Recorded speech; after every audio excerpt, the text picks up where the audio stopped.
नमस्कार। आज का हमारा video NIC service desk portal के बारे में है। चूँकि हम एनआईसी की सर्विसेज यूज़ करते हैं, काफ़ी सारे उनके प्रोजेक्ट्स, उनकी सर्विसेज जैसे कि ईमेल सर्विसेज, उनका निकनेट्स का नेटवर्क, इंटरनेट नेटवर्क और भी अन्य सेवाएं काफ़ी सारी एनआईसी की देश भर में उपलब्ध है। Central government, state government, district administration में भी उनके द्वारा काफ़ी सारी सेवाएं प्रदान की जाती हैं। तो कई बार हमें कुछ डिफ़िकल्टीज़ जो हमारे सर्विसेज हैं उसमें या पोर्टल्स हैं उसमें आती हैं, तो हम सर्विस डेस्क से कांटेक्ट कर सकते हैं। तो मे बी आपको इसका आइडिया हो, अगर नहीं है तो ये काफ़ी यूज़फुल हो सकता है। इसमें जैसे स्क्रीन पर अभी ये जो नंबर दिया हुआ है 1800-111-555, इस नंबर पे भी जाकर कॉल कर कर हम अपनी कंप्लेन रजिस्टर कर सकते हैं।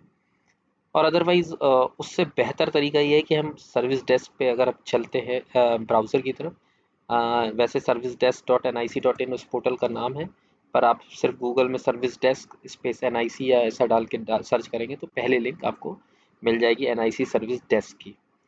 तो जब ये ओपन होगा तो राइट साइड में रजिस्टर योर कंप्लेंट का हमें दिख रहा है ऑप्शन।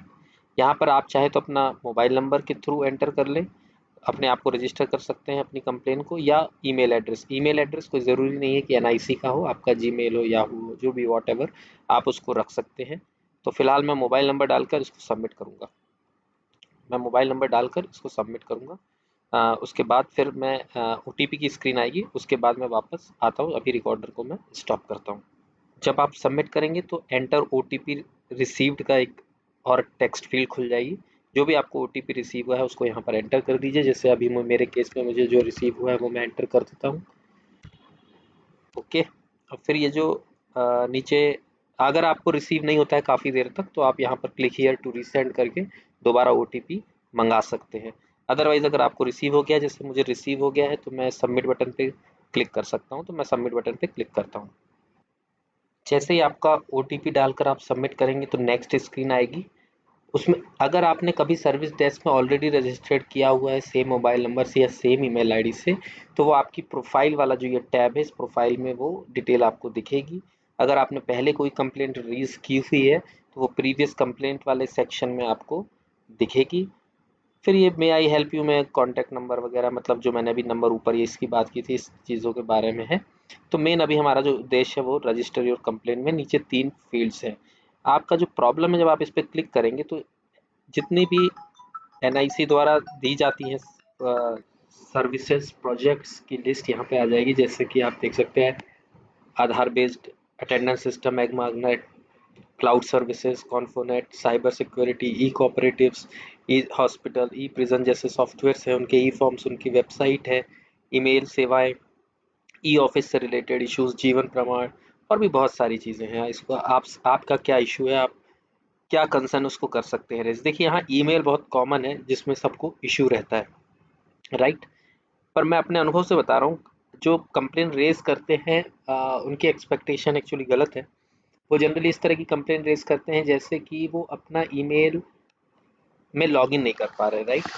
ईमेल पे लॉगिन नहीं कर पा रहे तो हो सकता है कि ईमेल आईडी उनकी सही हो, मगर वो पासवर्ड या तो भूल गए या इनकेस ईमेल भूल गए, तो एग्जैक्टली फिर उनको अपने डिपार्टमेंट में जिन्होंने ईमेल आईडी क्रिएट की है उनको कांटेक्ट करना चाहिए, ना कि सर्विस डेस्क पे इशू रेज करके ये एक्सपेक्ट करना चाहिए कि इशू एनआईसी के द्वारा सॉल्व हो जाएगा। इसी तरह आप जो पोर्टल्स यूज़ करते हैं डिफरेंट स्कीम्स के, लाइक स्कॉलरशिप पोर्टल या और भी दूसरे हो सकता है आपके डिपार्टमेंट में यूज़ करते हैं, आपका कोई इशू उससे रिलेटेड है तो आप उसमें भी एक्सपेक्ट करते हैं कि वो एनआईसी के रेस कर देते हैं सर्विस डेस्क पे, तो एनआईसी के लोग उसको सॉल्व करेंगे। मेरे हिसाब से उसके लिए आपको अपने डिपार्टमेंट, जो आपका हेड डिपार्टमेंट है, फॉर एग्जांपल अगर आप ट्राइबल डिपार्टमेंट के हैं तो फिर आपको अपने डायरेक्टरेट, ट्राइबल के डायरेक्टरेट में कांटेक्ट करना चाहिए। और या ओबीसी डिपार्टमेंट से हैं, यानी अदर बैकवर्ड कास्ट वाला जो डिपार्टमेंट होता है, तो उनको अपने डायरेक्टरेट से कांटेक्ट करना चाहिए, क्योंकि portal as such coordination with department बनते हैं। उनके जो इंस्ट्रक्शंस होते हैं उसके आधार पे बनता है। कोई इसको अपने अपने लॉजिक से या अपने रिक्वायरमेंट के हिसाब से नहीं बनाते हैं। तो इसलिए अपनी इश्यूज को हमको डिपार्टमेंट में रेज करना चाहिए। अदरवाइज अगर हमारी एक्सपेक्टेशन ये है कि हम सर्विस डेस्क पे रेज कर दें और वो सॉल्व हो जाएगा, तो वो गलत है।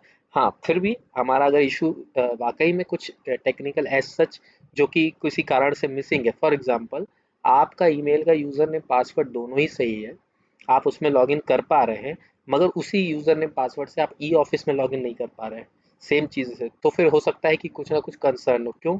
क्योंकि हो सकता है कि आपकी ई ऑफिस में वो आपकी ईमेल आईडी मैप नहीं हो। इन दैट केस ऑल्सो कि आपको पहले अपने डिपार्टमेंट को ही अप्रोच करना चाहिए, क्योंकि हो सकता है कि एनआईसी के द्वारा आपके यहाँ किसी को ई ऑफिस का जो उनका ईएमडी मैनेजर बोलते हैं, वो उस तरह का रोल असाइन हो, तो उनके पास उस तरह का एक्सेस हो, तो फिर हमें सेकंड लेवल पे फिर इन पे आना चाहिए।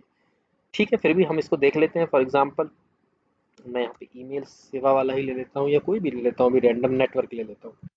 फिर इसकी सब प्रॉब्लम जो उससे रिलेटेड, उस प्रॉब्लम से रिलेटेड होगा वो भी लिख के नीचे आ जाएगा कि आपका इशू क्या है। इंटरनेट का इशू है, डोमेन डीएनएस इशू है, ब्रॉडबैंड इशू। अब यहाँ पे भी इंटरनेट इशू चूंकि डिस्ट्रिक्ट में हम देखते हैं कि इंटरनेट इशू जनरली बीएसएनएल के एंड से ही होता है। फिर उसमें एज सच एनआईसी के हाथ में कुछ नहीं होता, क्योंकि उनकी लीज लाइन या उनका नेटवर्क जो है वो तो है ही, पर वो बीएसएनएल के कोऑर्डिनेशन से चल रहा है, तो एक्चुअली बीएसएनएल को अप्रोच करना पड़ता है उसके। पर अभी समझने के लिए हमने इंटरनेट इशू ले लिया। फिर आप अपनी जो भी प्रॉब्लम है वो यहाँ पर बता सकते हैं। जैसे मैंने अभी उदाहरण के लिए कुछ भी डाल देता हूँ, आप कुछ भी टाइप कर दीजिए, क्योंकि मैं सबमिट नहीं करूँगा, मुझे इशू नहीं है, तो अदरवाइज एक टिकट रेज हो जाएगी। और फिर आप उसको यहाँ पर आपको जो चेक बॉक्स दिया हुआ है उसको यहाँ पे क्लिक करना पड़ेगा। यहाँ पे कुछ आपको देना ही पड़ेगा और फिर आपको सबमिट बटन पे क्लिक करना होगा।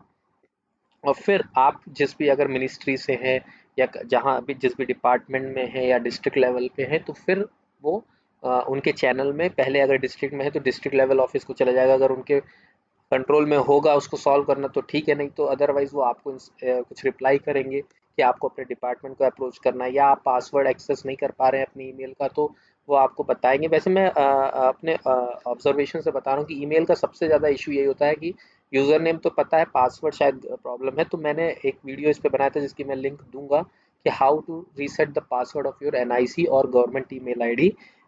उसका मैंने एक पास ऐप करके आपको बताया था, फिर भी मैं यहाँ पे शॉर्ट में जल्दी से बता देता हूँ। आप पास ऐप इसमें स्पेस ईमेल एनआईसी लिख देंगे, और फिर ये पास ऐप की जो आपको पहले लिंक आ रही है आप इस पे क्लिक कर देंगे, तो आप यहाँ से अपने आप इसके इंस्ट्रक्शन पढ़ के आगे बढ़ेंगे, तो अपना ईमेल का आप पासवर्ड खुद ही रीसेट कर सकते हैं। आपके मोबाइल पर, रजिस्टर्ड मोबाइल पर ओटीपी आ जाएगा। और अगर कहीं डाउट है तो आप उस वीडियो को देख सकते हैं, वहाँ उसको डिस्कस करके टाइम वेस्ट नहीं करते हैं, वापस आते हैं।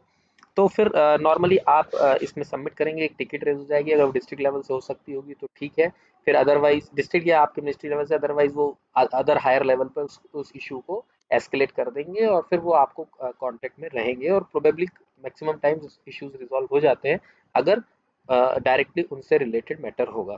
तो मुझे आशा है कि ये सर्विस डेस्क आपको कभी शायद लाभप्रद हो। इसी आशा के साथ मैं इस वीडियो को यहीं पे विराम देता हूँ। बहुत बहुत धन्यवाद।